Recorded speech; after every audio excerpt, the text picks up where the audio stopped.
All right. It's good to be here with you, Tim. Yeah, fabulous. Thanks for having me. Absolutely. Bryan. You guys are constantly thriving to compete and differentiate yourselves in the market, and congratulations on the Galaxy X10 stuff. Mm-hmm. How do you differentiate and succeed in the 5G marketplace? Yeah, I think it's, first of all, thrilled to be here. I think it starts with our philosophy from a business standpoint, and that's about making big bets, anticipating where the market's going and making big bets, R&D and other, and trying to bring things out fast and or first, number one. Number two, it's about leveraging the fact we're very vertically integrated. And so that applies very much to 5G. The fact that we have the widest ecosystem of products and solutions, including chips, including networking equipment, and including the consumer devices and business devices that follow that.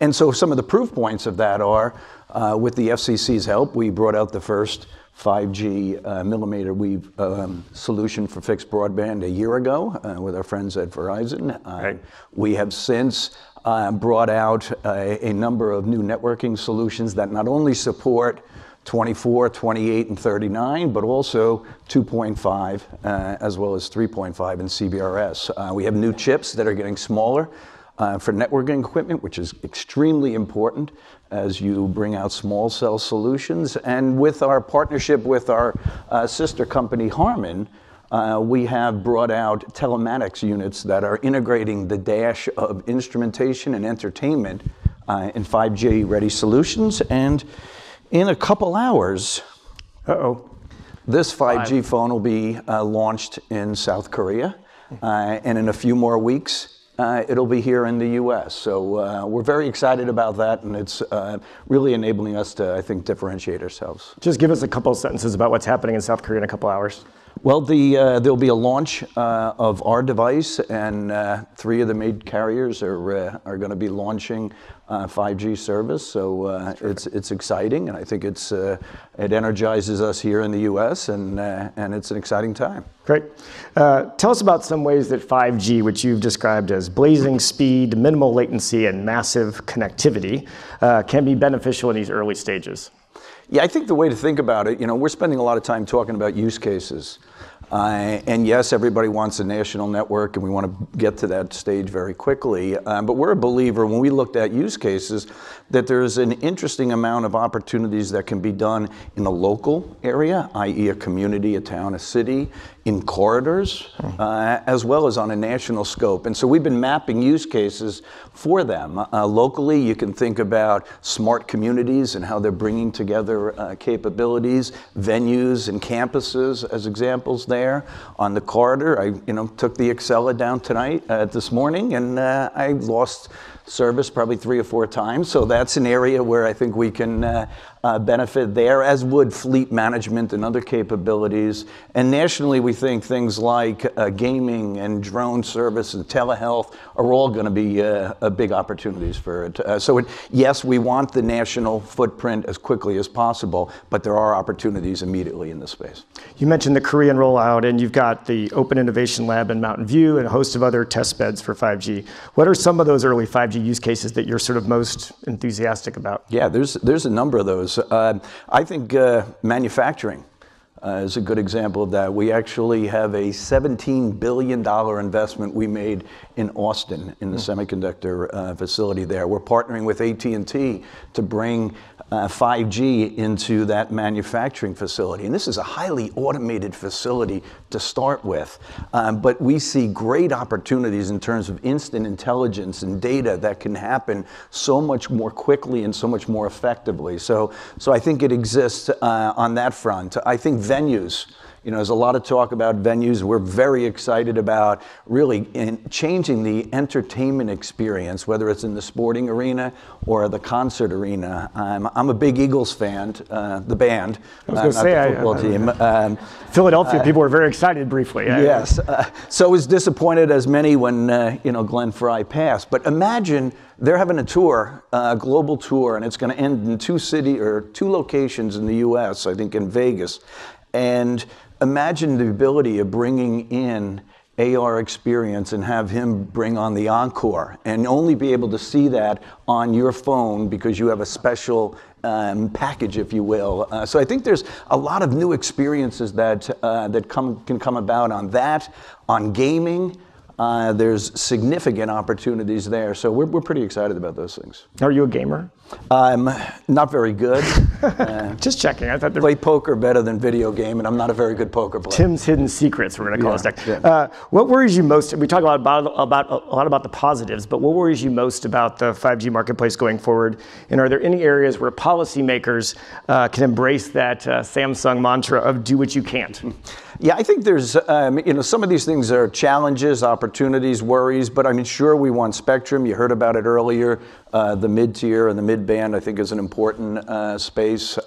Siting and making sure that we can get over the not in my backyard philosophy, especially in telling the story about small cells, that its footprint isn't what people think.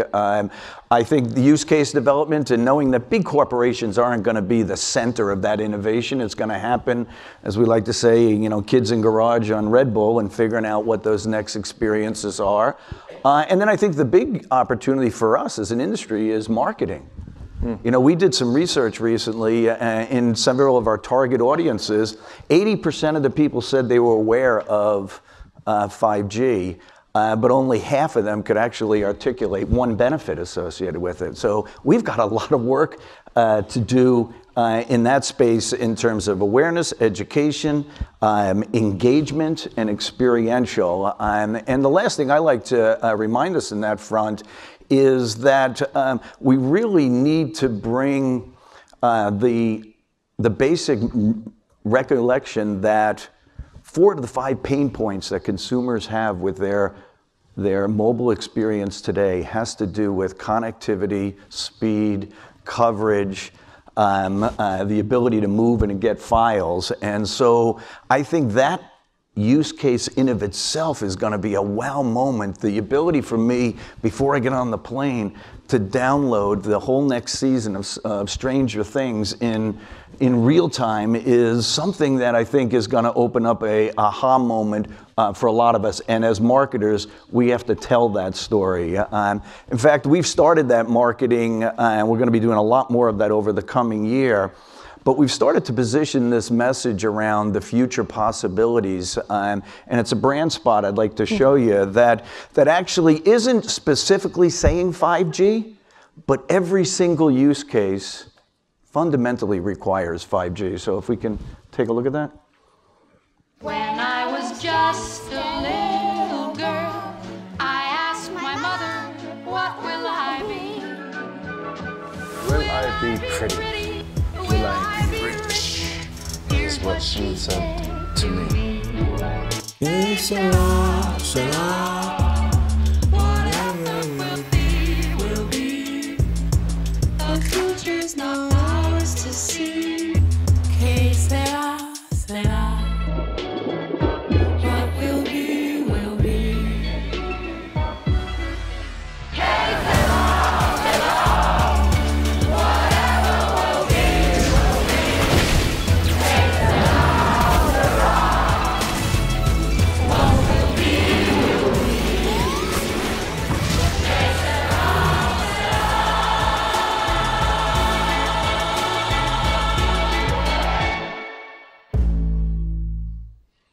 Some cool things in there. Thank you. So what will your 5G tattoo be? No, just kidding. I have it right here. I like it. Samsung's obviously a very large company. How does 5G fit into the larger strategic plan for the company? And I think this is important because if you think about what we're trying to accomplish, the world's changing, right? We are moving from discrete devices that were used for discrete purposes. I use my phone for calling, my refrigerator for storing food, my television for watching TV, or my car for driving. Well, the utility on those things is changing dramatically. And so what we're working to do is there's 8 billion connected devices around the globe. We sell 500 million connected devices a year.